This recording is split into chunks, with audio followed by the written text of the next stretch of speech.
You play a football match without fans, you've got nothing. It can be the greatest game in the world. If there are no people there to watch, it becomes nothing. Into Johnson. Johnson. And a corner Larson. Oh, he's in. Henrik Larsson. That is sensational. Nakamura. He has done it. Isn't that just typical? The game is over. The Rebels have won. A star is born at Celtic. Champions. That's who we are.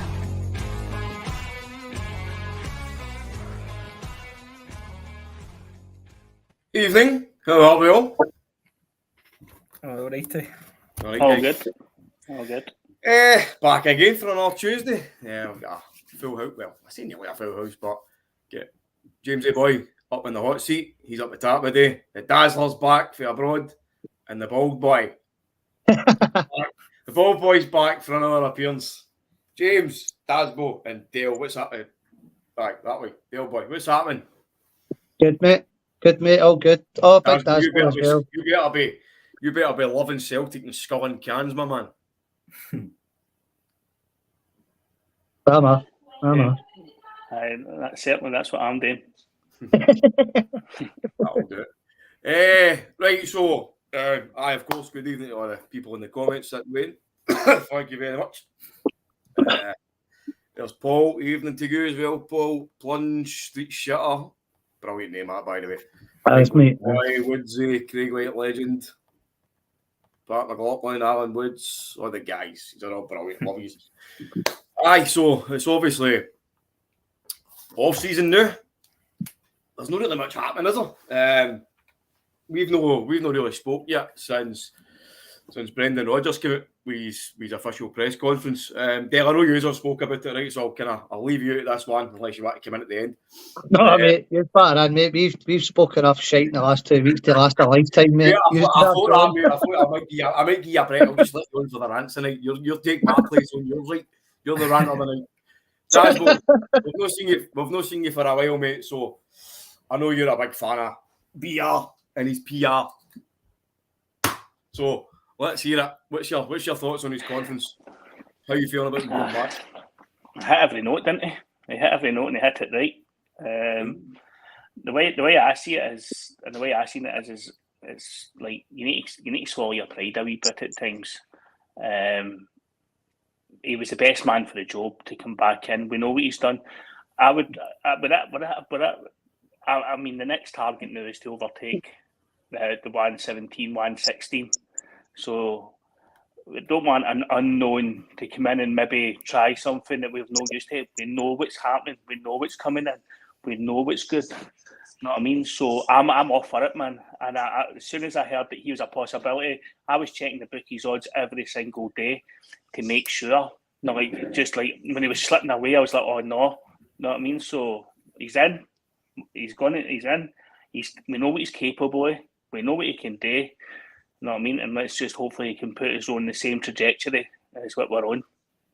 So see what you said there about, kind of knowing what you're getting and not really wanting to test the unknown by obviously getting in a... What's that fucking Bodo Club's manager's name? Knutson. Guys like that, people that are kind of coming into the unknown. Brendan Rodgers has been here. He's been the manager, albeit it's 7 years later, his last appointment. It's Ange Postecoglou's team, yada, yada, yada. But you're still getting at least some sort of familiarity. But on that note, are you happy with the fact that he's making a big statement about keeping Kennedy? Gavin Strachan obviously has knocked back a chance to go and manage, I think it was Shrewsbury Town. Stevie Woods is staying, McManus, O'Day, these guys that are all kind of here and allowing the new regime to kind of blend into the team that's here.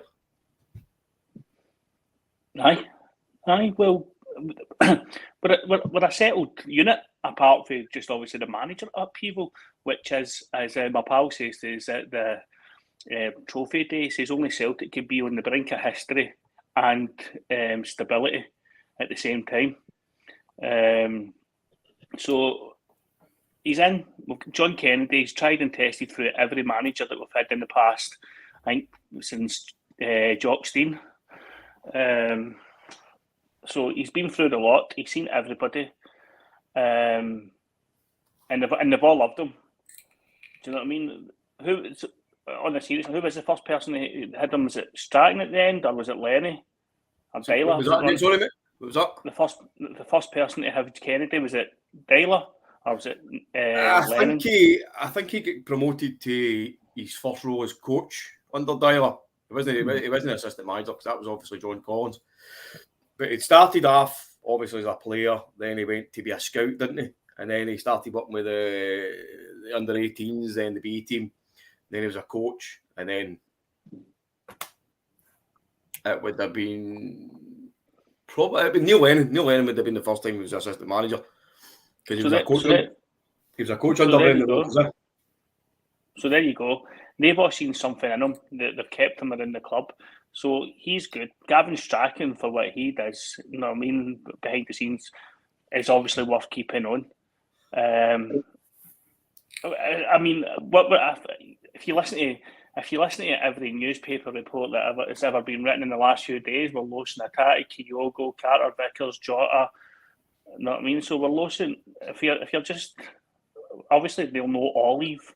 Do you know what I mean? But I really believe that we're capable of bringing in players to keep us on the same trajectory as I said earlier on.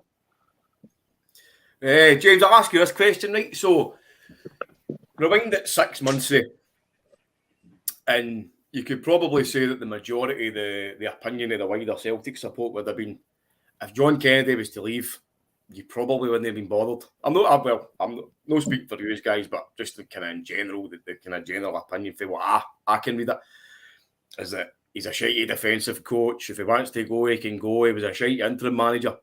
And then Postecoglou goes to Spurs. All the talks about John Kennedy, and then all of a sudden, a lot of people are going, what the fuck do you mean you're taking John Kennedy? No, you're no. So do you think that this kind of episode has possibly opened people's eyes to John Kennedy's worth? Because we've heard it for guys like Damien Duff, we've heard it for guys like Christopher Ayer, Rodgers, Lennon, everybody else, and I've heard it for myself for professional staff and players at other clubs who I've spoke to, and they all say that John Kennedy is a top coach. So do you think that now that because it's almost came to the point where he's left to go to a bigger job, that now we can kind of see, you know what, maybe there is something in this guy, maybe there is a reason why he's been here for 10 years plus in all these different roles, and he's not just a Lawwell puppet, he's not just an arse licker, he's not just a guy that's been given a career because his career ended. That type of fucking hyperbole that gets spat out. I'm probably very guilty of it myself as well. So is McGinty, by the way. He's not here. He's a cunt. When it's been gone bad in the past, obviously mainly the COVID season, John Kennedy was taking dogs abuse, and generally speaking, if it's gone bad at Celtic, he'll take dogs abuse regardless. But when it's gone well, he doesn't really get a mention. So with him kind of, obviously with the link with Ange and stuff taking him to Spurs, then it has kind of shown a good light on him. Obviously, he's stayed, and as you say, previous managers, he wouldn't have been here this long if he wasn't good at his job. And previous managers have obviously spoken about him in kind of glowing terms. Obviously, I just tried to take him to Spurs with him. Even players as well. I know Big Ayer kind of gave him some write-up amongst others as well. So, as I say, I'm probably guilty of it myself. Don't get me wrong, the COVID season, it's been and gone, but when he actually had the job kind of as his own man when Lennon left, I think he had a chance to kind of, to quote Charlie Nicholas, take the bull by the china shop, and he just didn't. And he just kind of carried it on the way it was going. So maybe if you were going to kind of hit him with anything, if you were going to hit him with anything, then it'd be that. But nah, I like him, man. I've met him a few times out with obviously fucking being a manager. Just he seems like a sound enough guy, and obviously he's fucking committed to Celtic, and that's something, as we've seen, that you don't really get in players, staff, management. There's no much value left in football. So you've got to give him benefit. Well, got to give him praise, really, didn't you? I'll need to raise this one for Chico Mullen. I think you probably know him well. When I worked with City Link Parcels, I used to deliver to Kennedy, and he's a D. Now, does that mean that he's a dick, or are you rating him like his looks for A, B, C, and D? Or... Maybe big Chico de Millen fucking likes a D off Kennedy. We don't know, mate. He sounds like one of the gay porno actors, doesn't he, Chico de Millen? Does, mate, aye. Does. Here to deliver your parcel, mate.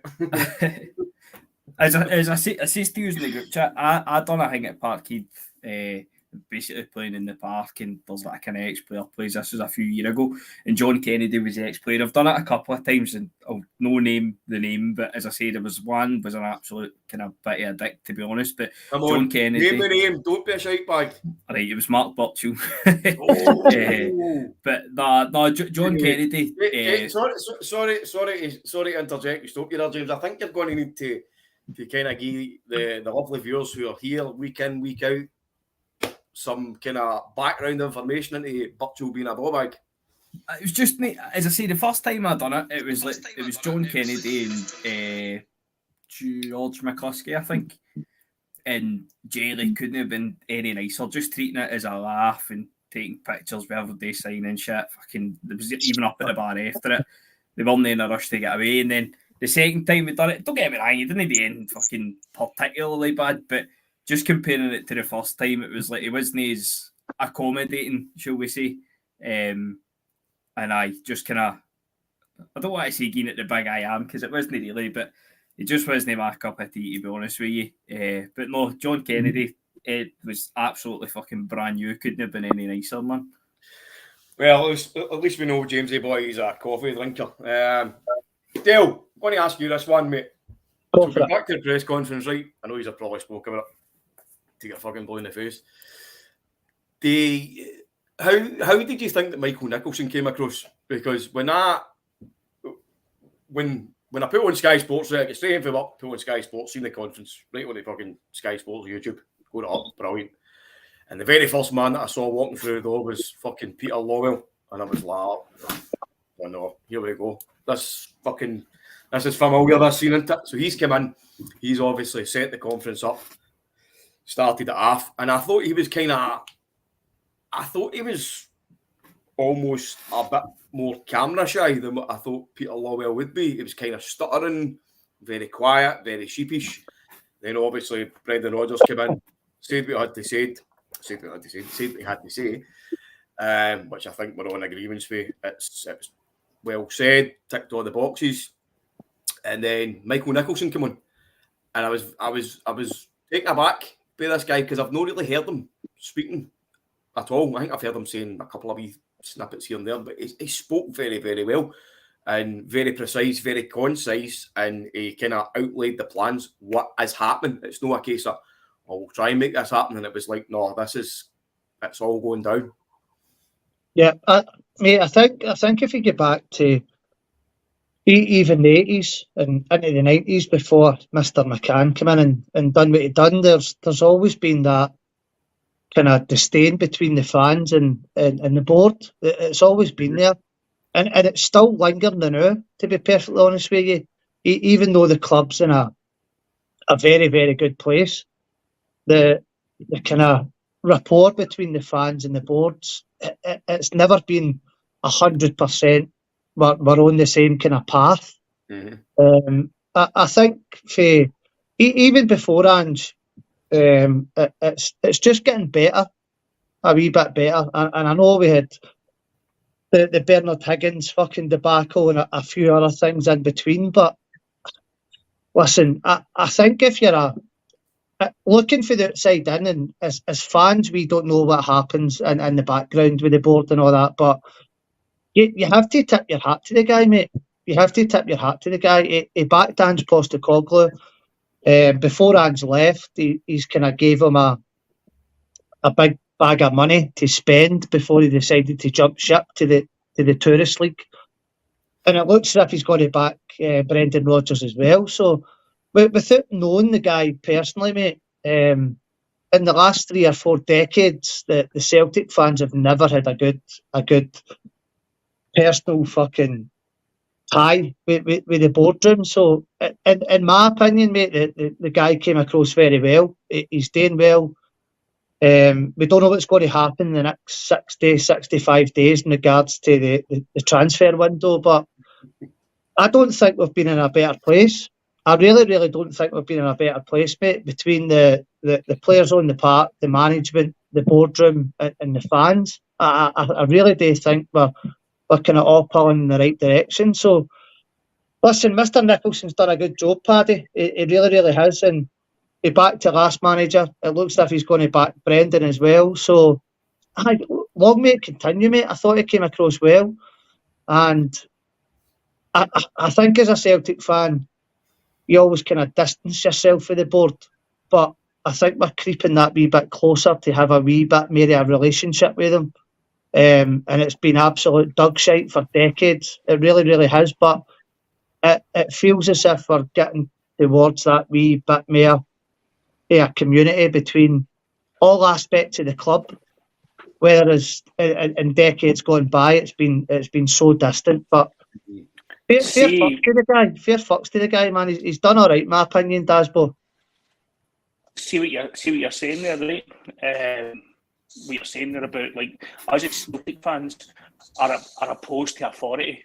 You know, through everything, all through our political leanings, all through everything, we're opposed to authority. Whereas I'm going to use my here tonight. So with the Huns, they're more into folklore talking. They're more into they need to call somebody Mr. So and so. They need a blazer to worship.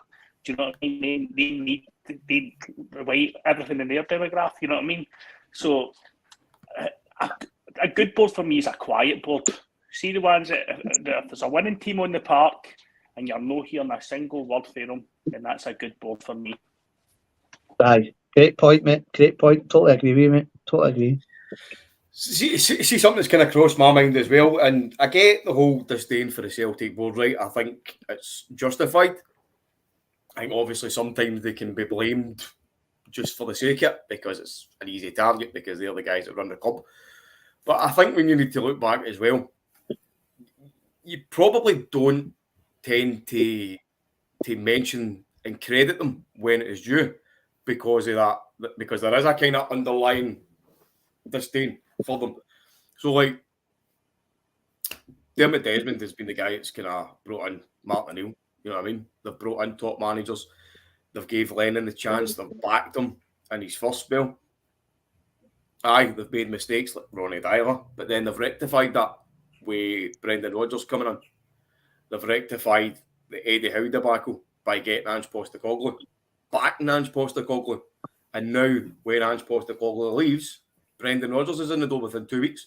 Now, somebody said it in the comments earlier on, you'll forgive me, I can't remember who it was, but Rodgers has already said that he was taking a year out. And I believe that. I do believe that. He says he was taking a year out, but if it wasn't for the interjection of Dermot Desmond, he wouldn't be the Celtic manager. So this is our majority shareholder taking the fucking bull by the horns, saying, we need a good manager. We need a top manager here because we've lost a top manager. So go and get you another top manager. And they've did it. They've provided it. And Michael Nicholson is now the guy that oversees the club. He's Plunge McNugget said earlier on, when Nicholson was asked the question about Brendan's resources, he looked over at Lawwell like Lawwell is still his boss. Yes. I don't agree with that. I don't agree with that at all, mate. Michael Nicholson is he was obviously working under Lawwell. He probably learned a lot from Lawwell. Now, Lawwell's not been all bad, let's be honest. But Michael Nicholson's his own guy, mate. He's a finance guy. And he, for me, my opinion, the way I see it, is that this guy understands that to get somewhere, you need to have an outlay. Ergo, if you want to be a better team, you need to spend money on it. And they've done it with Ange. They've showed that they'll give him money to spend. They've bought Jota. They've bought Carter Vickers after successful loans. They've given them the chance to buy Kyogo. See how that went. And then that's obviously went great. So they've went back to the Japanese market. They've expanded their horizons. They're not looking at fucking John Joe Kenny loans anymore. They're not looking at fucking, I don't know, somebody for Kilmarnock or whatever. Not that that's necessarily a fucking thing that you shouldn't be doing, but scouting the world, we're scouring the world again. We've got the scouting system seems to be locked down now in a good place. And I know the name Lawwell strikes fear into the heart of Celtic supporters at times, but Mark Lawwell is very, very, very well quoted within the world of football, as is Peter Lawwell. But Mark Lawwell is his own man. He has got his own successes. He's got his own resources. He's got his own contacts. He is not a fucking daddy's boy put into the position because of his name or who his dad is. He's there because we've had a connection and we've been able to get him in. We've got him in through the City group. Do you know what I mean? We've had successes because of the connections between Peter Lawwell and Mark Lawwell. We've got umpteen players on loan for Man City that have done very, very well in the past. So now we've got all this into our own hands. The guys are there and they've got everything set up in place. We were scouting for players when we didn't even have a manager. I think, but Paddy, we're very, very fickle as fans, and we always have been. We always have been. So, James, if you look back to even the 80s and obviously the centenary year and post that when Rangers were doing the 9 in a row and Fergus McCann coming in and then the Neil Lennon stuff, and so the board are always in the spotlight when the team on the park are on the spotlight, and that's where the fans' fickleness comes in. I don't even know if fickleness is a fucking word, by the way, but if the team are doing well on the park, James, then and as Dasbo said, and the board are quiet, then everyone's fucking rosy in the garden. But we lose 10 in a row, and it's a shit show, and we blame the board, and we do this, and Neil Lennon comes in, and it's a shit show, and we blame the board. So it's such a thin line to just go for the board all the time, even though the relationship's not always been there. It's a very, very easy target just to go for them. Just go for them. When we're successful, we're all quiet. We don't give a fuck about the board. When we're not successful and the shit hits the fan, let's attack them. So I think as fans, we need to take a wee step back sometimes as well and go, aye, okay, we weren't successful. Is it the board we attack? I don't know. It's a very, very thin line, man. See, kind of my main takeaway for like the press conference and things like that. I'm no fan of the board. Like in the past as well, I've kind of slaughtered the board as well. I wouldn't go as far to say as bad as McGinty, but I'm definitely not a fan of the board. But the one thing that I noticed, and I've said it umpteen times on here before, it genuinely does feel different. Even going back, obviously, you're a wee bit older than me, kind of the late 90s and stuff like that. It was a wee bit foggy for me, but like when you even going as far back like as Seville and stuff like that, go to Seville and then gradually the team just get kind of disbanded. It's going to happen naturally, but we didn't replace it with any real quality. And then bringing it forward a bit, going for Lennon's first spell, get to the last 16 of the Champions League, they kind of relatively well domestically. And then when he left, we go to Ronnie Dyler, and it was a bit of a kind of come down.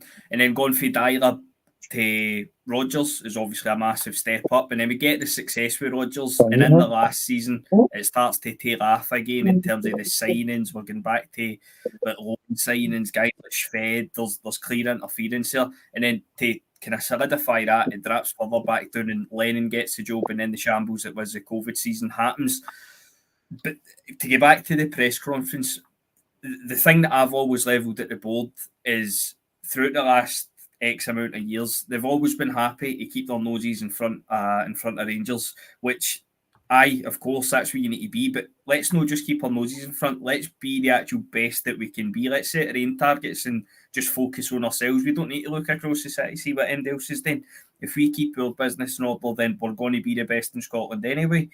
So when at the press conference, look, it could come back and bite us in the arse, but the way they were talking about Europe, previously when they've spoke about Europe, it's just been, if we qualify for the Champions League, then obviously it's great, and it's almost as if they're just happy to be there. And I get they're happy to be there, and look, it's going to take a massive ass to even get out of the groups in the Champions League, but there was a genuine there was a belief almost, and I'm not saying that we're going to do anything in the Champions League. It might be Europa League, it might be a really good run in the Conference League, but there was a genuine focus and belief in what they could do in Europe, and it felt more geared towards Europe than it did domestically. As you said yourself, your domestic is your bread and butter.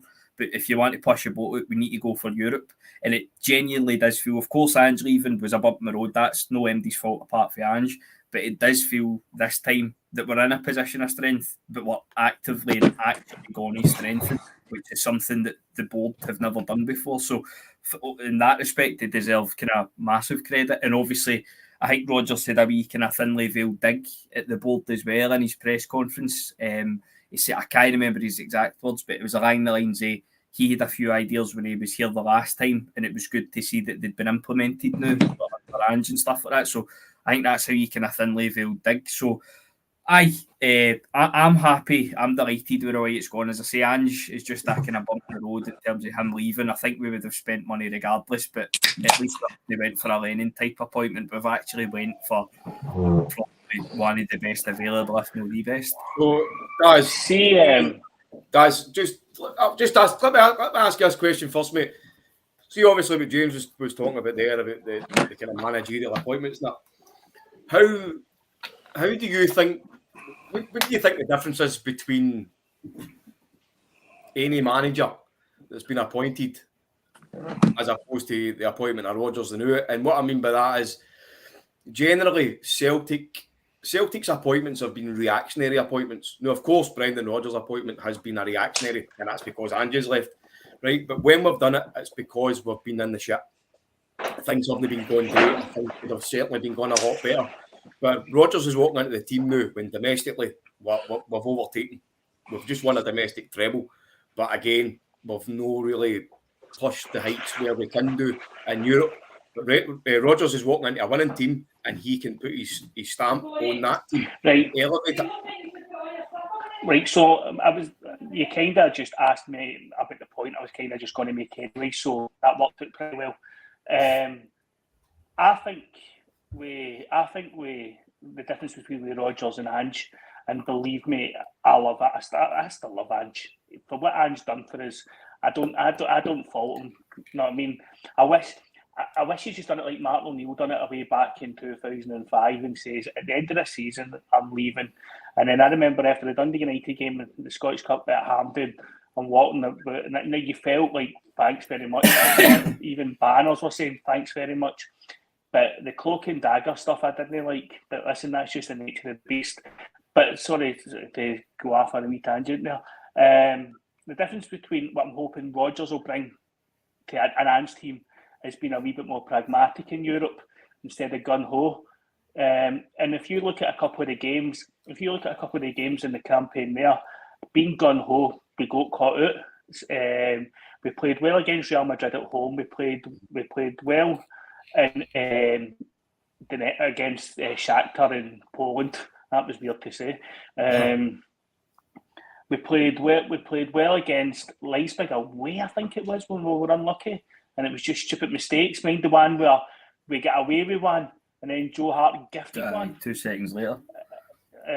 So we've certainly held our own in that group, but without coming out with any real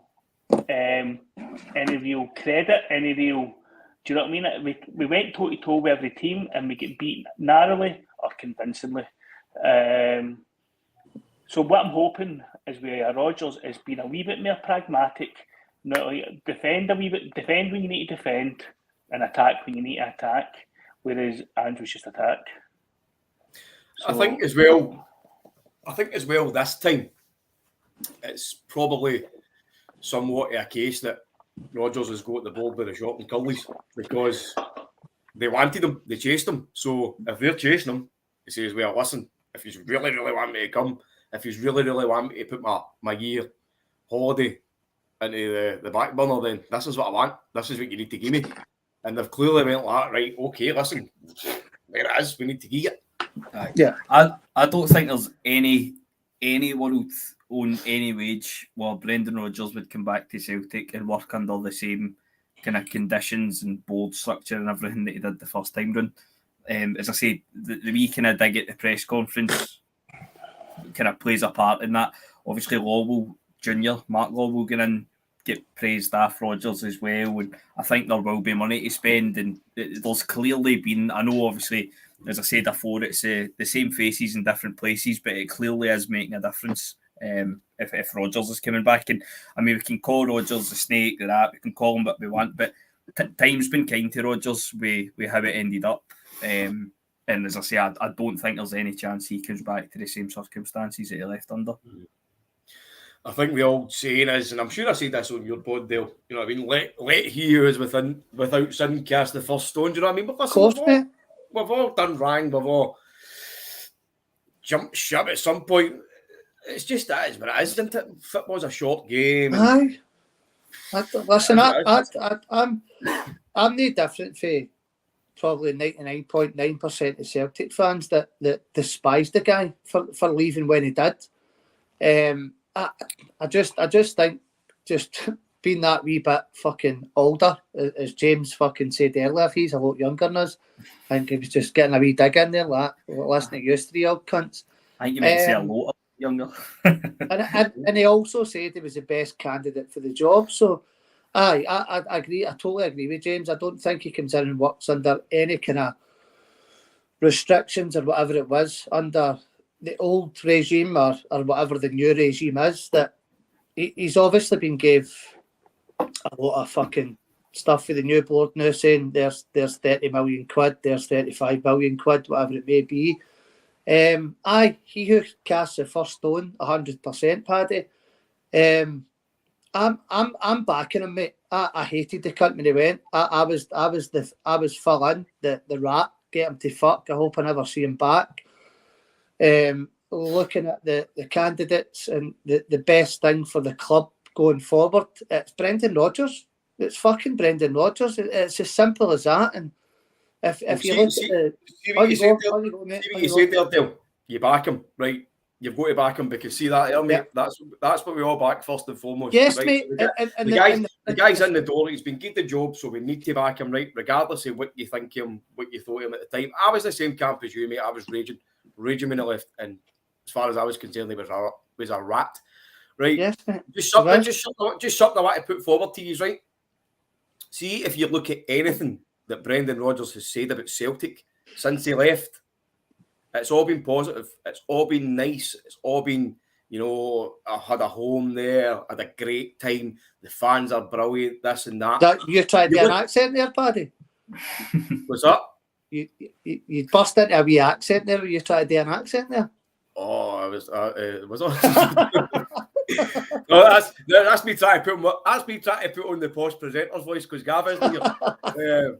But no, listen, as I say, he said many complimentary things about Celtic, and I'm only realising that because I'm looking at it back now because the heat's been cleared, the rat stuff's away.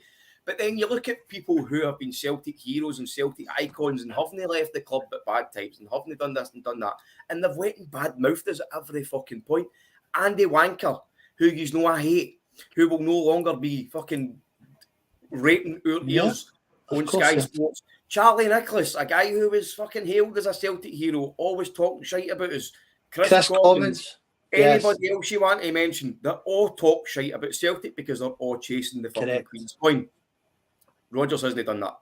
He has not done that. Everything he said about Celtic, he'll forever love our Celtic. That was French, Paddy. I think it's because I was doing that or something. But no, listen, as I say, he's never bad-mouthed us. He could have had plenty of opportunities today. He could have said, aye, up there and the board were cunts and they wouldn't give me money. But there's another wee facet I wanted to mention as well. So obviously I've said that the board were desperate to get Rodgers. Desmond went all out to get him in. And he's kind of got them by the short and curlies. The last time probably you could say he never get back and he never get this and he never get that. But there's the other side of it where the board could be saying, well, listen, it's not just all one-sided here. We need to have this discussion. The last time you were here, you brought in an absolute fucking donkey, Lee Congerton. And some of the signings, well, a lot of the signings that you made last time were shocking. So it's not just a fucking one-way thing here. It's a two-way street. So when you're coming in, you're going to be working with a superior scouting system. It's already been put in place. Things have been put in place by Ange and other people who are working well behind the back. Lefebvre, blah, blah, blah, blah, blah. But we've got Mark Lawwell, a very, very, very well-quoted man with football. The two of you need to amalgamate, gel together, and then we can go and take on Europe. We can go and see where we're glassy on us, and we'll back you. But you need to be pulling the punches as well, mate. He's coming in there totally. There you go. Two things on the Brendan Rodgers press conference. One that I really appreciated was he says, "I do not regret leaving, but I regret the way it made the fans." When what I liked about that one is it means he's not blowing smoke up our arse. You know what I mean? He's just saying, "Look, honesty, Daspo, as well, pure honesty." I respected that.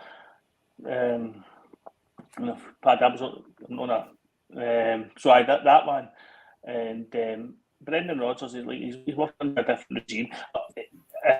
He's no go what Celtic's moved away from is the 1 year rolling contract and hit me a 3 year contract. Do you know what I mean? So that way, showing a wee bit more faith. If Ange was on a 3 year contract, do you know what I mean? We would have got absolute fortunes after Tottenham or whoever it is he wanted to go to. You know what I mean? So the 3 year contract, a bit more faith and a bit more stability. So no, I'm quite, again, as I said, and as you know, I've said it straight from the start. As soon as I heard it was him, I was like, you can swallow your pride straight away. And I'm quite glad because I didn't really get into the bad mouthing anyway, because I don't get into the bad mouthing. As you know me, I'm ever the optimist. Do you know what I mean? We're in a good place and we can just get better. And I suppose as well, it was a bold statement, but you know, he kind of set his stall. As you said, he turned and says, "I didn't regret leaving," but obviously, when I left, why I left, how I left, it might have upset people. So to use guys, he never says I apologise. He says I'm sorry for the way it made you feel, and that's as good as anything. See if somebody can do wrong. Can do wrong, sorry, I'll put my posh voice on again. Somebody can do wrong and they can admit that and they can turn around and say to you, "I'm sorry." That's as good as anything. That's a man.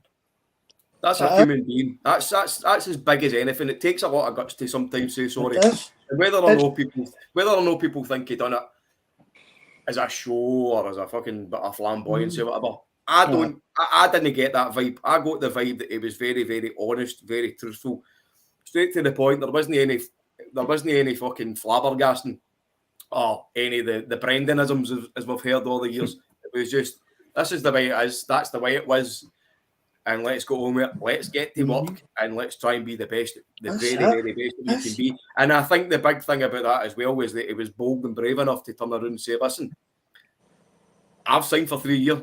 I will be here for 3 years.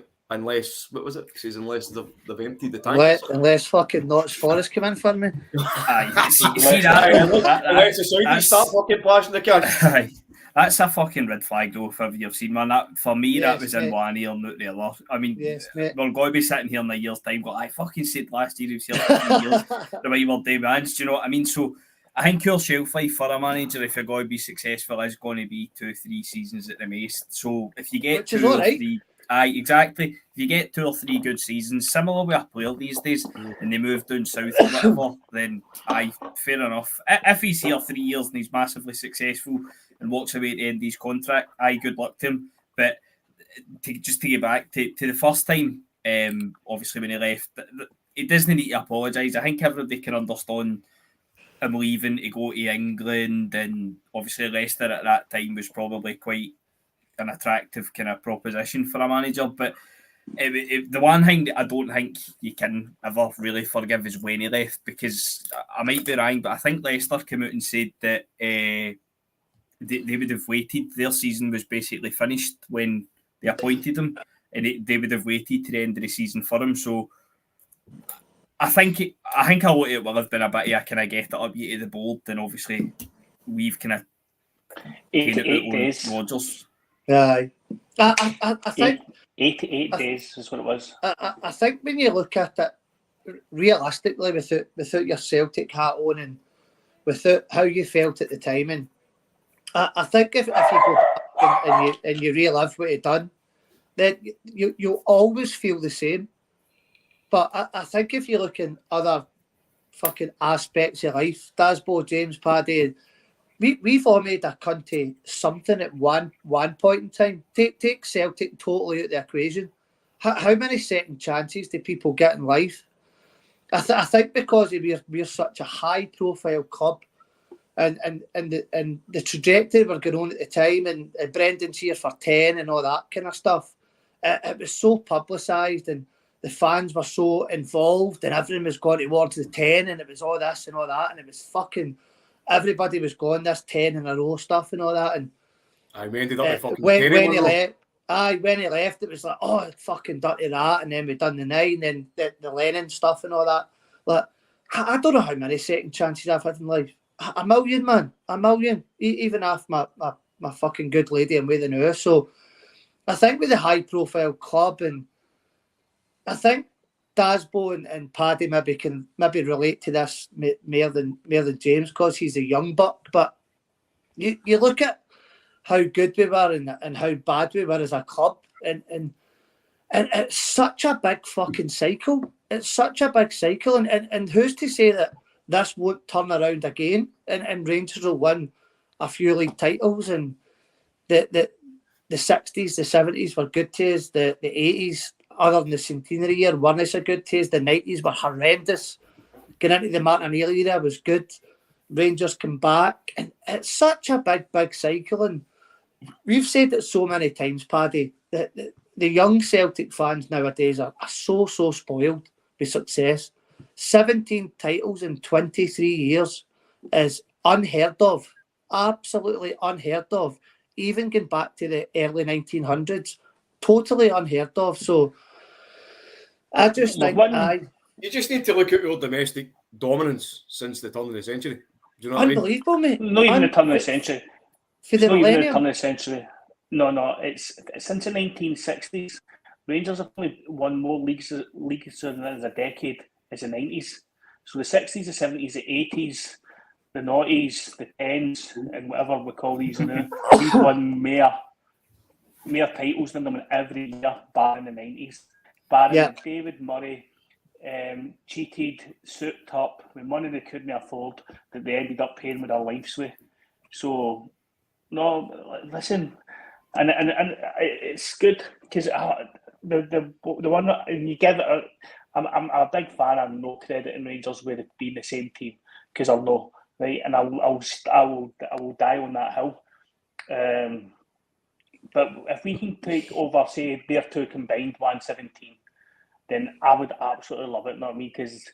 And another thing, sorry for going off on a wee rant again, Del, something you says there about now 10 in a row. We as Celtic fans were too blinkered with 10 in a row, and we missed out a greater achievement with a quadruple treble. That was 12 cups in a row. 9 in a row has been done twice.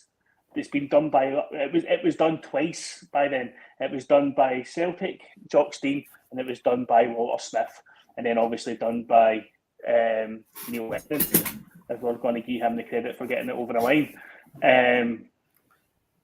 So the quadruple treble is an invincible treble as well. These are things that we sort of look past. You know what I mean? And I'm honestly, God, I appreciate if somebody says to me way back in the day, listen, here you've got two options, 4 trebles in a row or 10 in a row. Do you know what I mean? You're taking the 4 trebles every day. And the only reason we didn't think about it is because we didn't think that was achievable. We thought 10 was. Do you know what I mean? So we were blinkered by it. And then a lot of people, and I dare say, because when we go to the triple treble, we're on our houses. Do you know what I mean? Socially distancing, you know what I mean? Aye. Paddy, you need to get Dasbo in there, man. He talks more sense than you cunts. Hey, remember, I've got a mute button here. So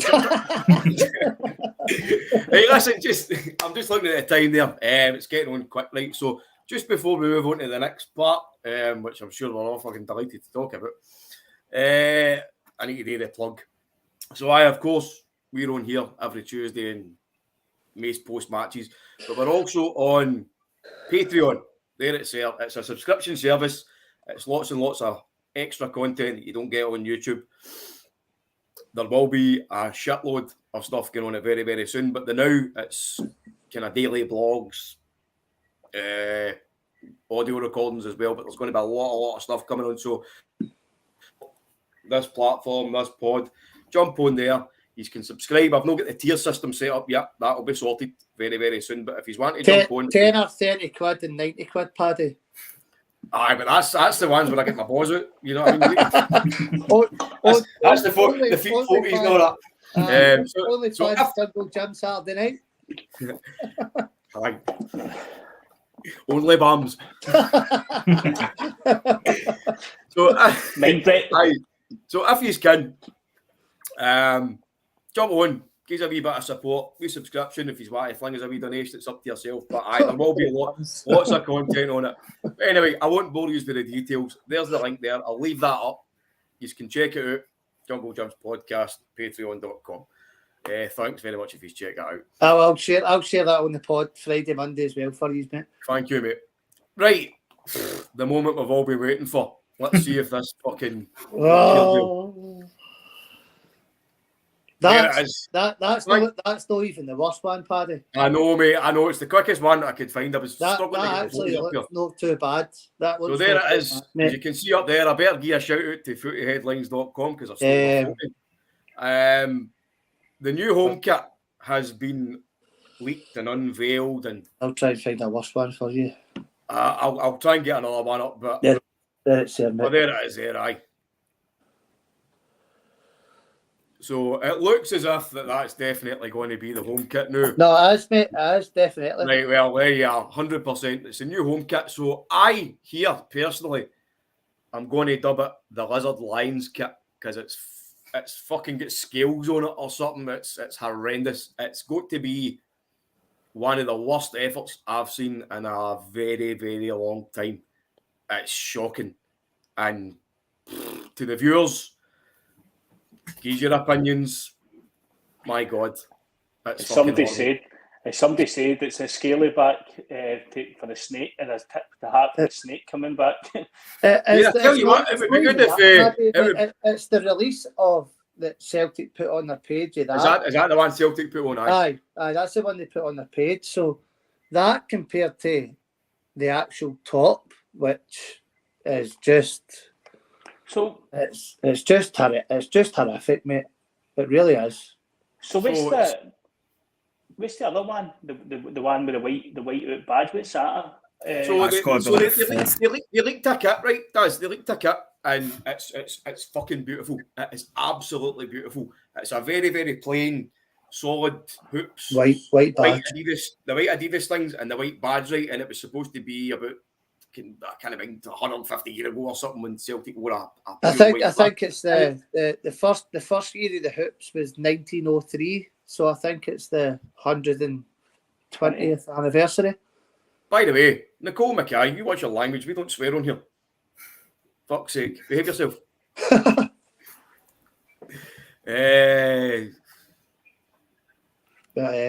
Fucking horrible, stinking tap, man, stinking. I think it'll look all right with Liam Scales on the back to match. Yeah, I was just about to say that. I wonder if Scales will come back. But no, it's an absolute shocker. I genuinely do not get the concept behind it. I know they've been doing a lot of stuff with the stained glass window, right? But see, even that doesn't even kind of translate to the stained glass pattern. It's just a scale. Right. It's scales. And even the hoops, it's as if fucking Banksy's fucking spray painted it on. It's the black in it for me, Dasbo. It's all the black on it for me, Dasbo. I don't like that at all, mate. It'll be a top that's not appreciated in its time. 20, 30 years, that tap will get more than his retro and everybody will mind it, I'm telling you. Oh, of course, but I don't like it. Don't like it at all. By the way, Daz, I was in the Celtic show. When was it? Father's Day morning. I've been doing to get a couple of late presents, of course. And the new black kit was out, and by the way, it's fucking stunning. Beautiful. Absolutely stunning. It's like not even black. It's like a charcoal. It's a bit just it's dark in your jumper. I've got it. Got it up the stairs as well. Beautiful, man. Even beautiful. even that it's beautiful, right? There's no denying it. I don't think I've no heard of anybody. Nicky Hobbs, I love this guy. I went to college with this boy years ago. Fucking crack lad. Nick Hobbs. It's a tribute to H.R.H. Elizabeth and her reptilian roots. Me and Wayne wore it yesterday because we went and done that treble. Well, I say treble trophy. There was a women's trophy there as well, so we had it on for that yesterday.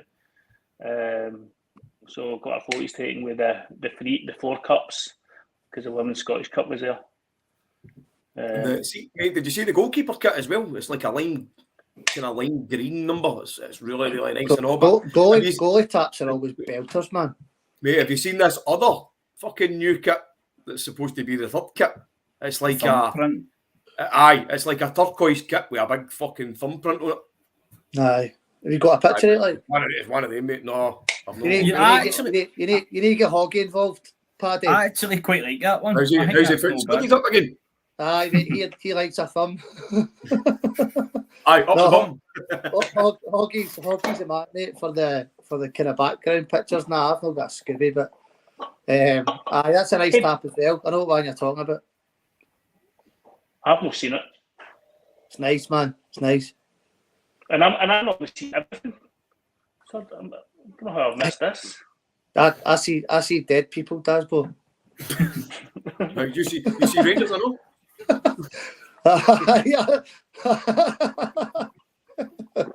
See, now you look a bit like fucking Bruce Willis.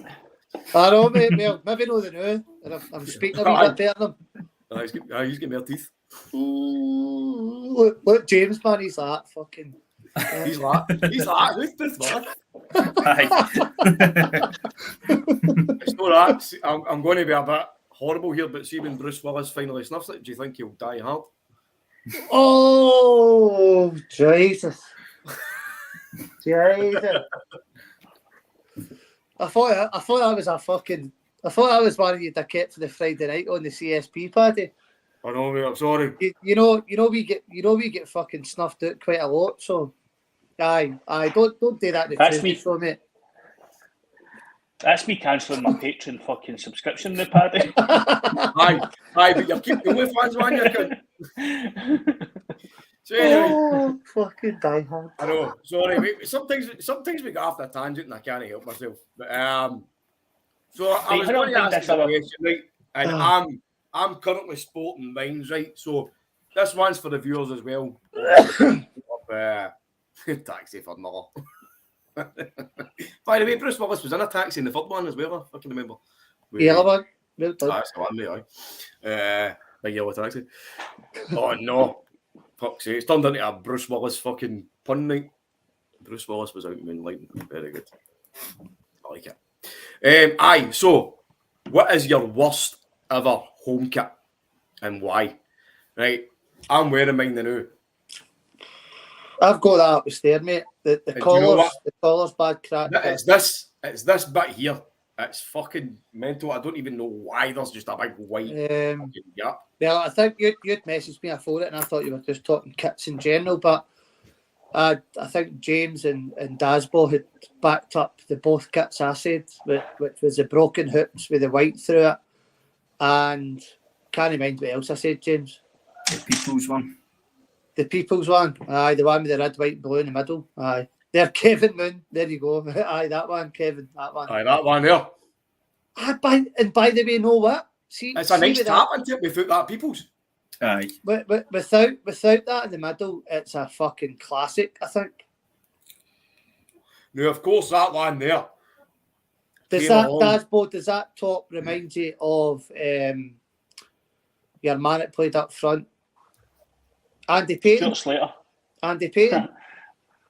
The blood over it. I can just see all the teams there now, but do you know what? I still think that's one of the best times to be a Celtic fan as well. Because now it's through adversity. And everybody stuck together then, wasn't it? It was a real 9,000 at Parkhead. Aye, so they said. I know, mate. I was there myself. And the other one was who mentioned the People's one again? Was it you, Daz, or was it you, James? That was me. Aye, but to be fair, me and Daz were going to say the same one, so I had to go for the People's one. But see, to be fair, see, even out these two, I still think this year's is fucking the worst. Did you see that? That People's one, apart from the sponsor, it's a nice enough tap. This one, if you go to it is, but see that one, was that no the one that was accompanied with the worst ever away tap? That man. Oh, I don't know, man. They'll choose it is because if you look at the sleeve, you've got that fucking the sensation fucking thing. I like that away tap. Is that the one that looked like a fucking packet of crisps? The one no, the one that had the big. The one that you have with sometimes. Paddy, can you mind one night in Marius we had? I went up and got a bag of Celtic taps, and we all made everybody put Celtic taps on it. So that was one. You must have gave me the one thing when you were about fucking 10, man. I had to fucking peel it off with a coat hanger. Fish slice. All right. The other one that both James and Dasbo had mentioned at the first was this one, and I don't know. I kind of like this one, but I get the hate for it. It's this one, the Magners. Nah, mate. Stick that. Magners number. I remember hearing a lot of hate about it, and it was because why the fuck is there 7 lines? And I kept thinking to myself, I'm like, maybe these people are a wee bit thick because it's obviously fucking connected to Magners. It's just the broken hoop thing for me. I know. And I know the new top is kind of broken as well, but just the broken hoops. I just always think that the Celtic home top is just synonymous with green and white hoops. And know what, Paddy, I'm kind of on par with you in regards to it's not the worst tap ever, but I'm just all for plain white and plain green straight across the line. It's not the worst ever, but nah, it's not for me, mate. I don't like the broken hoops, mate. I don't like it at all. Daz, did I hear you saying that you didn't see that one? You talk about the Magners. I've never noticed that one. It's the same as the. Look at the Magners sponsor, right? So Magners. I've never noticed that either, by the way. It's got the 7 lines, and that's why it is. I get that, but you've never had a tap that would just to go with a sponsor. You know what I mean? The sponsor goes to the tap, no other way. There's no explanation for the 7 lines. Just it's like a 7th anniversary kit or something. I mean. I don't know if I'm just talking about hoops. But then, sorry, mate. Just to follow that up, if you remember the kits that were made by Umbro and they had the big fucking daft Umbro things throughout the hoops, do you know what I mean? No, Umbro made the kit. Nike made the kit. If it was a Nike, no, kit, I know. No, an actual. But GC, I've just one of my best pals put on Twitter the other day. I don't know if it went quite viral. His dad had John Clark's tap for the 1965 Cup final. So John Clark gave it to me as a wee boy, and it was blood in it. And his gran my pal's gran picked it up and washed it when his dad was a wee boy, and washed all the blood off the tap. So his dad just wears the tap now. And I remember seeing it went quite viral on Twitter the other day. No, his dad's got a few heirlooms, and he made a wee joke at the end saying, "Me and my brother's going to fight to win a cage when the sad day comes, and we'll fight it out to see who gets to keep it." And it's an absolute belter. So I mind seeing it was after the Edward Cup final, and it was after the Edward Cup final, and I was talking to him. I goes, "Oh, you got the retro tap on?" He goes, "This isn't retro. This is absolutely, that's one eye. This is absolutely the real deal." And he told me the story. He's also got a scarf for the 60s as well. So as his dad will say, one goes to one boy, the other one goes to the other boy. Now, so it's good, man. But it kind of gets derailed a wee bit because they made a joke about the fight and his brother to the death in a cage match. Everybody was like, "Oh, I back Kevin to win, I back Michael to win." No, that was. If you see it, it's a good. Obviously, I knew. My old man's got a pair of John Hartson shorts, and it was Triple XLs. Mate, Triple XL. That was just the shorts, and it was the Black Magic kit. And I swear to God, they put them on and fucking they fell down. That was the fucking Black Magic. Like pair of socks. I fucking need the pair of socks in them. I've got fucking no thing I've got with that. I've got them just the other day. I can see them now. I was at a kind of like sportsman's dinner, speakers night type thing. I actually think it was my dad's kind of works night out type thing, and because of what it was, I was like, I'm coming with you. So we went, and there was like an auction and a raffle, and it was the Ronnie Dyler years, and it was actually the year that Stefan Johansson won our player of the season, and fucking they raffled off a pair of signed match worn boots. Fucking bought them, didn't I? And I'm like buzzing, get up to collect them. Fucking bright blue and orange boots. It's that brilliant, man. Straight in the fucking bin, man. Uncle Robbie, mate, we had one of them in the pub for years. It was an absolute cracker. And God knows what it went to. I think it got lifted. I'm sure it was the one the wee guy was in the middle, kind of with a big yellow banner or the top, or the banner with the writing in it. The European Cup's either side, but absolute topper. I've yet to see another one. But it's amazing the kind of fucking memorabilia that you can collect into it. Like, I've got fucking... There's a new shop I just seen the day, Paddy, actually. For everybody that likes their retro stuff and that. And by the way, I'm not giving this mob a plug for any sponsorship or anything, but Shettleston Road. I seen on Facebook today, mate. I think there's a lot of the Rotten Mob stuff and that in there as well, but loads and loads. I think it's good guys that own it though, Dale. Aye, mate. No, I just seen the retro Celtic strips. A lot of signed stuff, and then there was Ranger stuff, obviously. And the guy's running a business, so he's obviously not got to fucking put his neck on or put his head above the parapet and just nearly sell to the one team. But loads of cracking stuff, mate. Well, I tell you who else has got one, Daz. There's a boy in the bar has opened up his own stall. I think during lockdown he'd opened up like a kind of online shop or whatnot, but he's got a stall. See if you come in for the Baravan's entrance and get right up the back. I've been in, mate. It's minted. Really just on what you are talking about, really, just after what Daz is saying, I've just got this.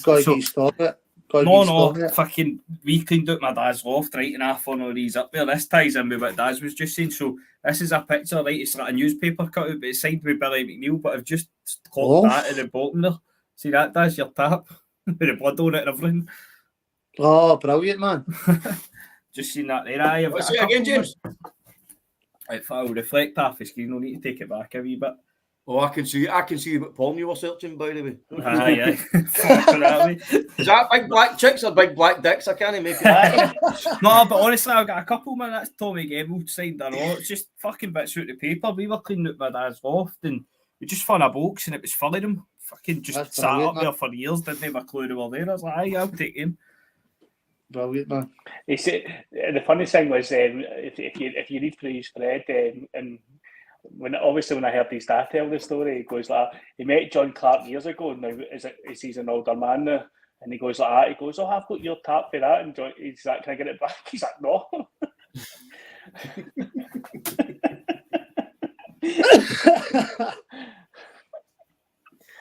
But but see when you look at it as well, when you look at it, you can tell. Do you know what I mean? It's like you can tell it's just got that like old feel to it. It's an absolute belter. Aye, cracking taps, man.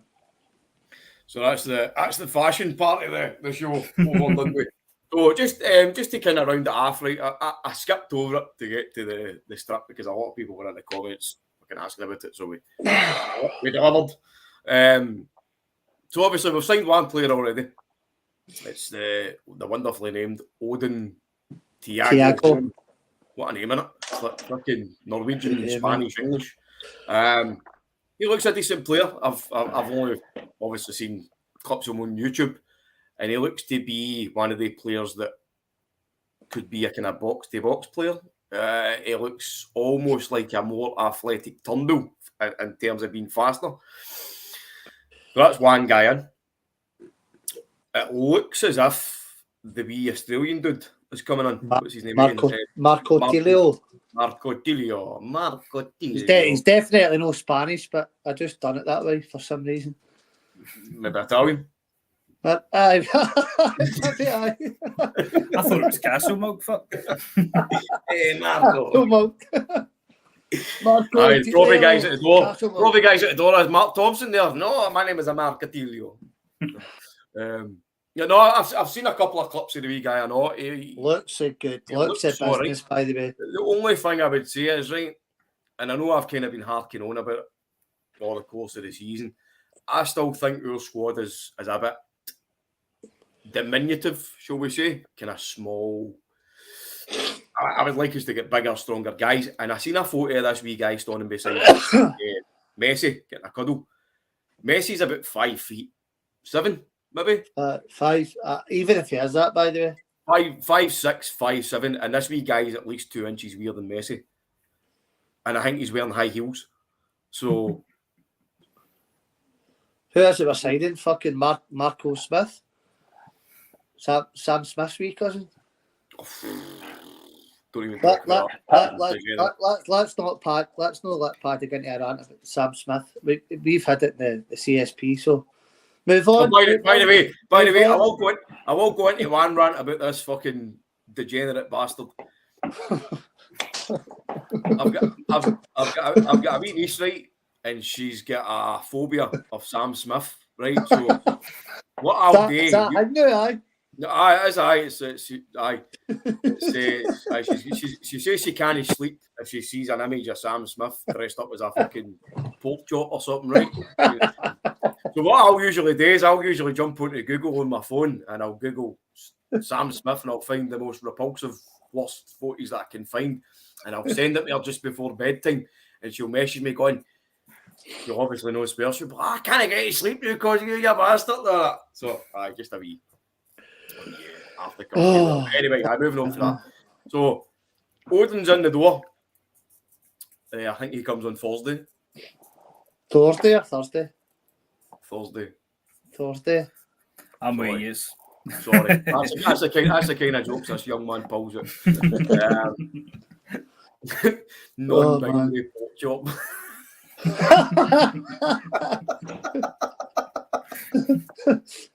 Him, she, her, them. Aye, one of the ones. Odin's in the door. Odin's in the door. Tilio looks as if he's coming in. But another guy who's been spoken about, so I think it was yourself, James, said it early on in the show that Vickers has been linked with moves away. Kyogo's been linked with moves away. Everybody's been linked with moves away.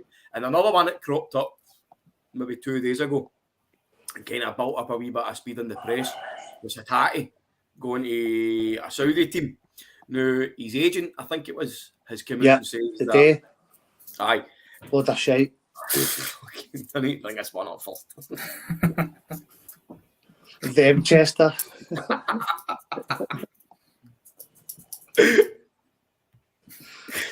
So Hatate's agent has come out and says that, and I found this quite interesting, right? I might be reading too much of this.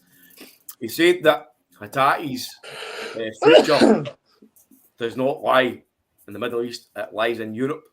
He never said Celtic, but does that mean Celtic's in Europe? Oh, I don't know. I don't know, man. See the thing is, James, and these guys can come out and say what they want, Paddy, right? They say what they want. Hatate's maybe on what, 15, 20 grand a week? Don't know. Genuinely don't know. If his agent's coming out, James, and saying it's not happening, he's not going to Saudi Arabia. No matter what religion, what country you're from, what continent you're from. If a Saudi team come in, and we know the waves they're making now in football, not just in football, golf, boxing, F1, just in general in the sporting world. If Hatate's agent comes to him and says, you're in 15 grand a week at Celtic Park, there's a team in Saudi Arabia going to give you 60,000, 70,000 pound a week. your fucking head's getting turned. Absolutely. No matter if it's Saudi, if it's Qatar, if it's England, if it's Spain, if it's Germany, if you're quadrupling or 5 or 6 times your wages, you're going to look at it 100%. So I think his agent batting it off is, I don't know, is it maybe a tactic for him maybe going to England or Europe or elsewhere? But I don't care what any Celtic fan says, and I've said it my full fucking life. You can love the club to your bones, to how much you love them, but if somebody's offering you 5 times your wages, you're at the very least thinking about it, and 90% of your body's saying, let's fucking go, man. Show me the money. Well, see before I bring it on to a man that fucking goes to Saudi for loads of dough. I'm going to bring this up for Paul McFarlane, right? And I'm going to ask you a question here, Paul. Before I bring it up, I'm going to ask you, are you feeling hungry? Or are you just singing a Shania Twain song here? Paul, you're a bit late with the pork chop bit, but anyway. Dazza, what do you think of the whole Hatate being linked with Saudi and the Saudi kind of stuff in general? Because I'm hearing a lot of stuff about, and I know we're probably taking half the Celtic topic here as well, but hearing a lot of stuff about the English Premier League trying to put a blocker on the Saudis buying so many players because it's going to ruin football. As if the English haven't done that. Do you know what I mean? No. They can't do it. Right, so for me, Hatate's an absolute wonderful player. As soon as they come onto the scene, you got to enjoy them. Well, we'll call them. Every single person in this 4 windies here will say, if I've got if somebody offers me more money to do the exact same job, and you jump at it. Hatate probably never heard of Celtic until we signed him. Do you know what I mean? So if he goes, I'll be gutted. I'd like to see a wee bit more of him, but if he goes, then good luck to you. You know what I mean? You've done it right. He's came. Now, Saudi Arabia is, Saudi Arabia is a hard country to live in. It's mere, it's hard for somebody like me, but maybe not for a multi-millionaire when you're living in a big mansion and all that. You know what I mean? It was hard for me when I was living in hotels all the time. You can't get a drink; it's just too warm. It's 90% of the food is absolutely garbage. So, but they almost suffer their problems because Riyadh is a progressive country, a progressive city. But listen, if that's where he's going to go, fair dues. I just hope Celtic, like the other day, let's have a backup plan now. Aye. See if Andy, not even just Hatate, if it's fucking Tony Ralston or Hatate, see if Spurs or any Saudi team come in, start the bidding at 30 million. Because they're throwing money about. They've signed fucking Hoffa London. We sell ourselves short a lot, especially in the Scottish Football League. Do you know what I mean? Kieran Tierney went 25 million. And I'm sure even Arsenal will say they've had their 25 million's worth. We need to attract to the similar fees. We need to attract the same fees for the same talent which English teams are getting.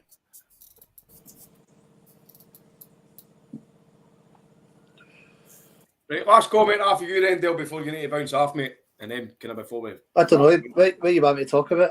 I've got 100 things. Just the whole Saudi thing with the EPL, like, I know you're a massive Everton fan as well.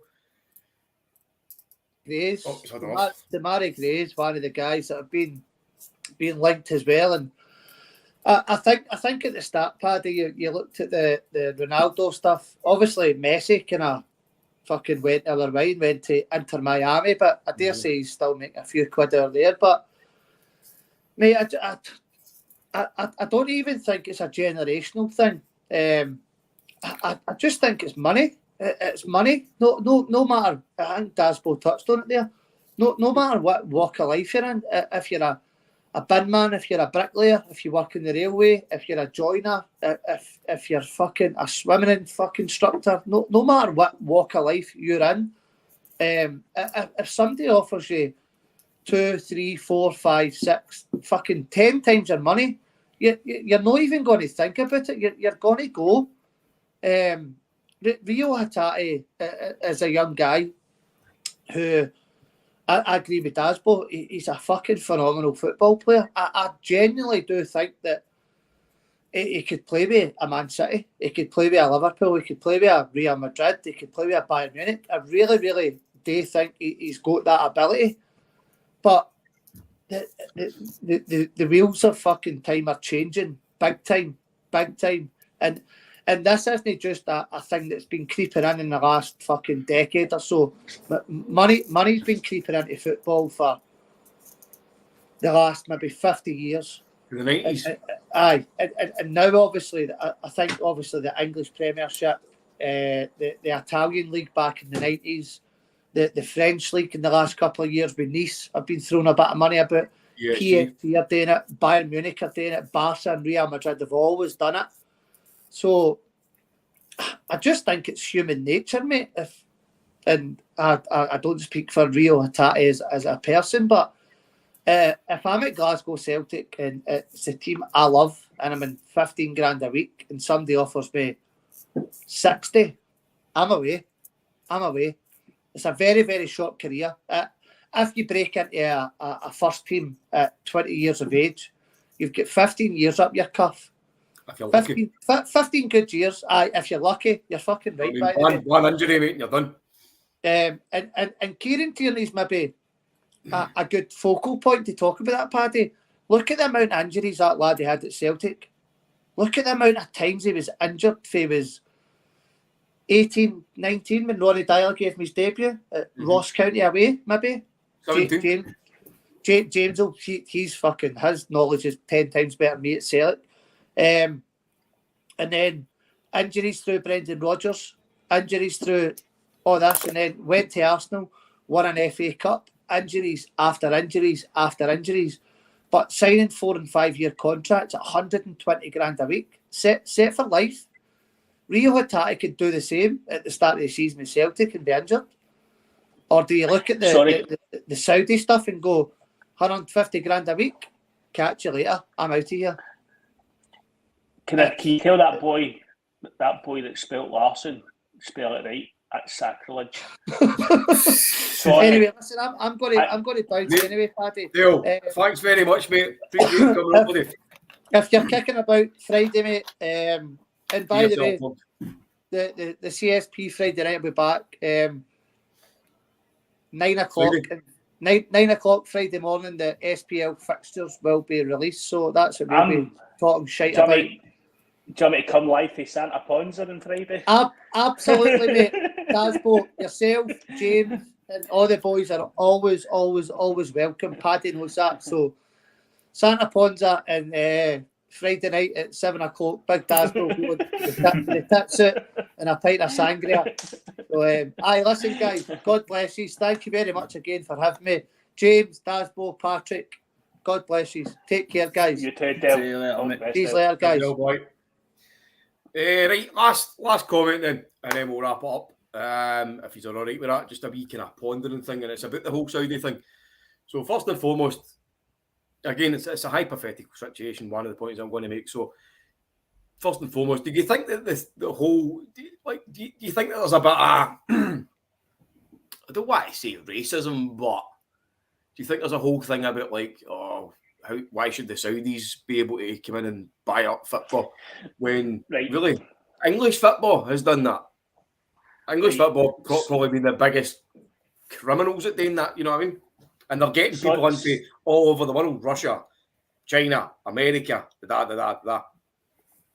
Saudi Arabia used to be bordering on North Korea types of secrecy and keep it in amongst themselves. No, they're backward. They were really, really backwards. Now, over the last 10 years, I've not worked in Saudi for a few years now. So, but when I was in Saudi at the start, it used to be things like the religious police they had to shut for 5 times a day for prayer. Well, I think it round because it used to be nothing worse when you stepped at your hotel, wanting to go to the shop, and then all you heard was the call to prayer. tannoys going from all the mosques, and that meant everything was shutting down. So you were a good half an hour. Now 40 minutes till you can get to a shop again. Now it's just stuff like that. So that's still no, they still shut down. But what they used to do was they used to send specific police to go around, and then if anybody never ever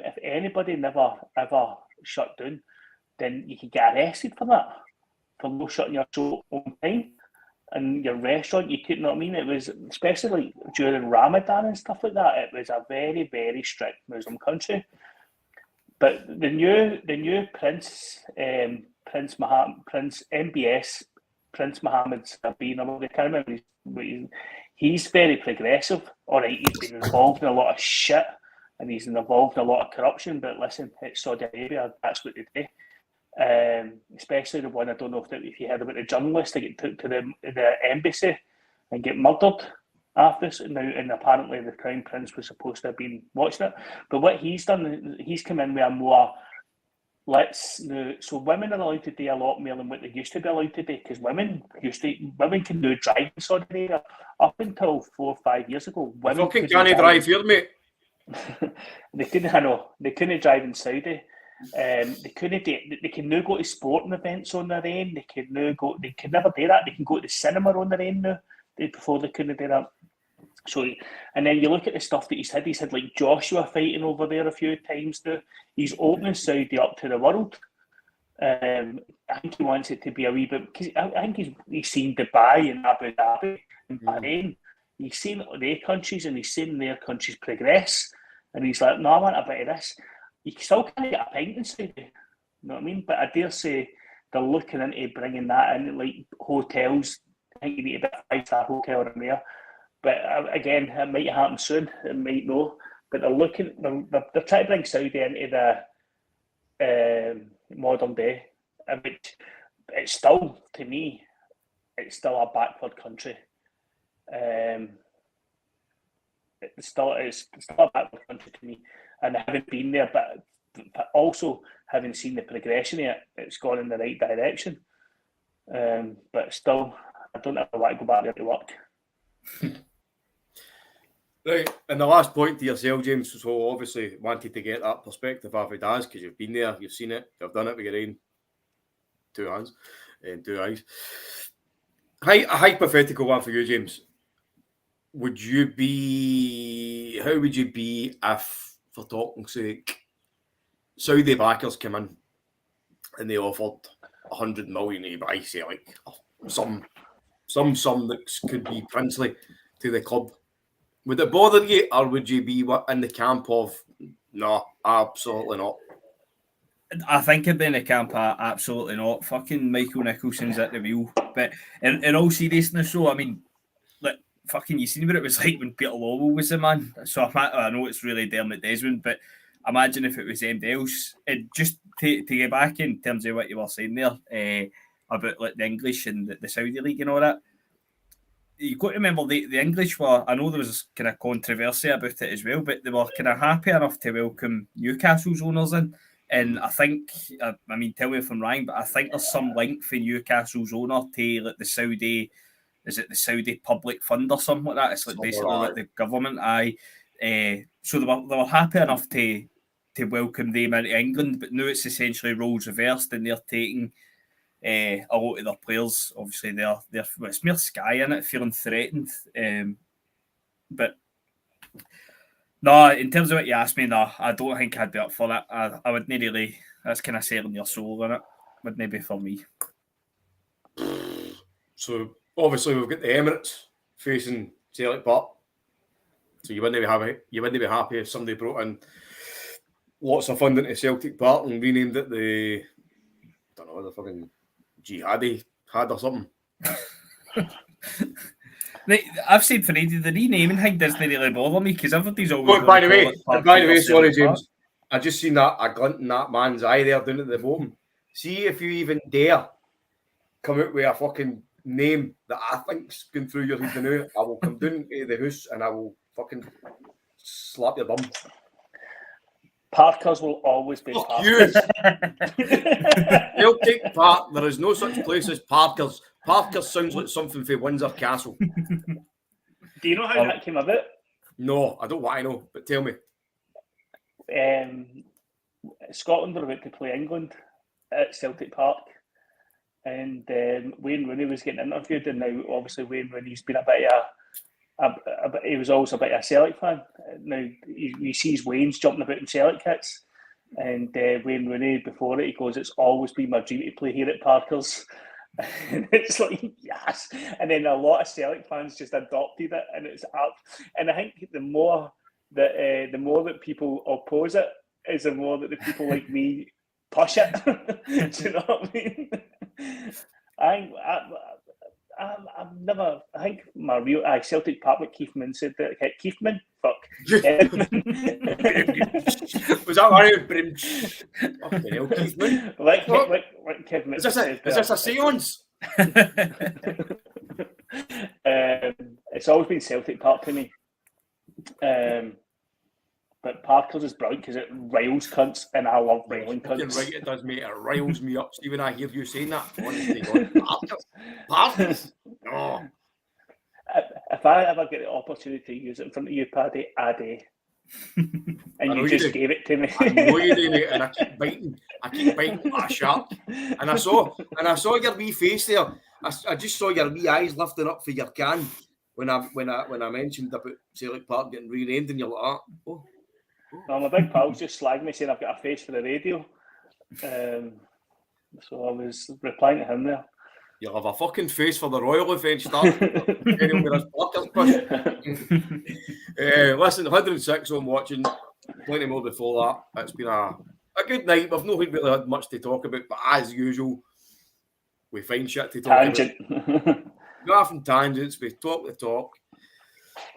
Keep you entertained, hopefully. But, so we'll need to look forward to next week, and hopefully there's some more kind of forward news coming out about maybe signings or people leaving, maybe, or something that's not maybe a bit very exciting because it's kind of all went quiet. But just a big thanks to everybody for watching, tuning in. Daz coming on. James, you're going to Parkers on Thursday, was it? You says for your picture with the trophies. I'd party at Parkers, mate. Really? It was easy, mate. It was straight through. As soon as I get in, they don't even scan your ticket. They just ask your name, and then they just tick it off. Then you got Parkers police or anything. Straight through. No, the guys were brilliant. See, the guys were brilliant. They were like, I took a few pictures of Amy, and then the guys were like, "Here, give your phone," and I'll take some pictures of you. So it was really good. I'm looking forward to it. So as Dale says before he left there, the fixture list comes out on Friday, so we'll see if we're actually going to be playing on the Saturday, because I think the last few times that we've won the league, it's been a Sunday, hasn't it? And it's been the late game. Is that right? Aye, it'll be at Parkers anyway, we know that much. Fuck off, you! Well, it's been at Parkers. It's been at Parkers more often than not in the last 20 odd year. Do you know what I mean? So Parkers. Can't wait to go to Parkers for my prawns then. So for me, James and Dazzler, thank you very, very much. Again, just another wee plug. There's a link at the bottom, scrolling across the screen even. Patreon.com/Jungle Jams Podcast. Jump on, you'll see the daily vlogs. There is going to be a ton of extra content. So obviously you can see us guys on YouTube for free. But you'll have so much more coming up in the next few weeks. Again, it's a subscription service. If you don't want to subscribe, a wee donation, I'll get a couple of pints now and again, and as a wee thanks for all our time and effort. But if you do want to subscribe, jump on, support us, join in. There'll be lots of fan interaction as well, stuff that you can't get on YouTube, stuff that we don't have time to run through on YouTube as well. So I will look forward to that. Looking forward to rattling out lots and lots of content. But other than that, we'll be back. You're right, Kev. Get this Parkers push sorted. There'll be no Parkers on the Patreon. So we'll be back on Tuesday anyway, because there's no football on. I think actually Celtic playing Saturday, and I believe it is Fraserburgh. So I think that'll probably be a Celtic B team, but it says it's Fraserburgh versus Celtic, but it's a pay-per-view charity game. I think so, So we'll see what happens, but but we'll probably not cover that because we probably couldn't give a shit. But aye, we'll see you next Tuesday, and hope you have a great weekend. And aye, catches. Catchy. Wait a minute. Awkward silence before I put the video on.